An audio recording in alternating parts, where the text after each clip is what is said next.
गोविंदा के माता पिता बॉलीवुड इंडस्ट्री से लगाव रखते थे। उनके पिता अरुण आहूजा बॉलीवुड इंडस्ट्री के जाने माने एक कलाकार थे और उनकी माता भी एक अदाकारा के रूप में पहचान बना ली थी। और फिर भी ऐसे में गोविंदा साहब का जन्म 21 दिसंबर 1963 को मुंबई में हुआ था।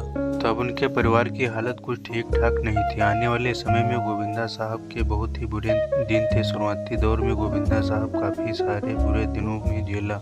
उन्होंने पहली फिल्म पाने के लिए दर बदर भटकना भी पड़ा। फिर बाद में पहली फिल्म डांस के बलबूते पा ली थी। फिर उसके बाद वो पीछे मुड़कर नहीं देखा। जैसा कि आप सभी जानते हैं, गोविंदा साहब बॉलीवुड के उच्च अभिनेता थे जिनकी खुमारी आज भी बरकरार है। आज भी गोविंदा साहब की फिल्मों को बड़े ही मज़े से लोग देखते हैं। हालांकि फिल्म इंडस्ट्री से दूर रहते हुए भी काफ़ी नाम कमाया है। जैसा कि हमने आपको पहले ही बता दिया था, गोविंदा उन बेहतरीन सुपरस्टारों में से एक रहे हैं जिन्होंने अपना बहुत ज़्यादा समय इंडस्ट्री में लगाया है और इसी दौरान उन्होंने नाम और शोहरत भी कमाया है। गोविंदा साहब की बात करें तो उन्होंने काफ़ी लोकप्रियता हासिल कर ली थी और इनको लेकर एक ऐसा भी समझ आया था कि चारों तरफ इनकी चर्चाएं की जाती थी। ब्रिटिश के दौर में फिल्मों की भीड़ लगी हुई थी और उन फिल्मों को करने के बाद गोविंदा साहब ने नाम और शोहरत भी कमाया।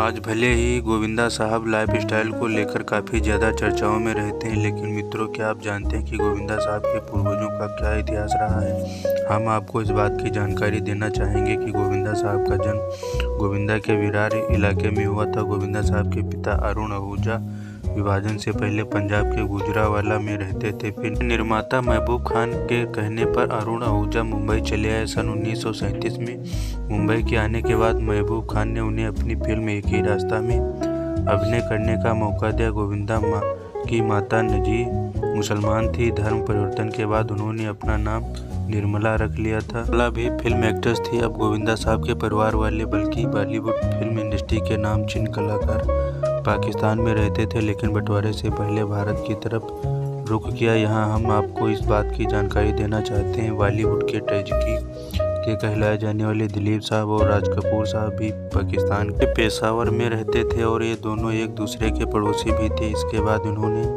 भारत आकर इतना बड़ा नाम कमाया। बताया जाता है कि ये गोविंदा साहब के पिता अरुण आहूजा के पंजाब के गुजरावाला में रहते थे। उस समय की कोई तस्वीर सामने नहीं आई क्योंकि वह कम उम्र में फिल्म मेकर महबूब खान के कहने पर मुंबई आ गए। बात बताया जाता है कि गोविंदा ने भी कभी भी अपने पिता के घर पर अपना रुख नहीं किया मुंबई आकर। जैसा कि आप सभी जानते हैं, अरुण आहूजा निर्मला से शादी की जो कि एक मुस्लिम परिवार से थी, लेकिन धर्म परिवर्तन के बाद उन्होंने उनसे शादी कर लिया। बाद में, जैसा कि आप सभी जानते हैं, गोविंदा साहब का जन्म 21 दिसंबर 1963 को मुंबई के विरार इलाके में हुआ था। फिर गोविंदा साहब ने इंडस्ट्री में अपना कदम रखा।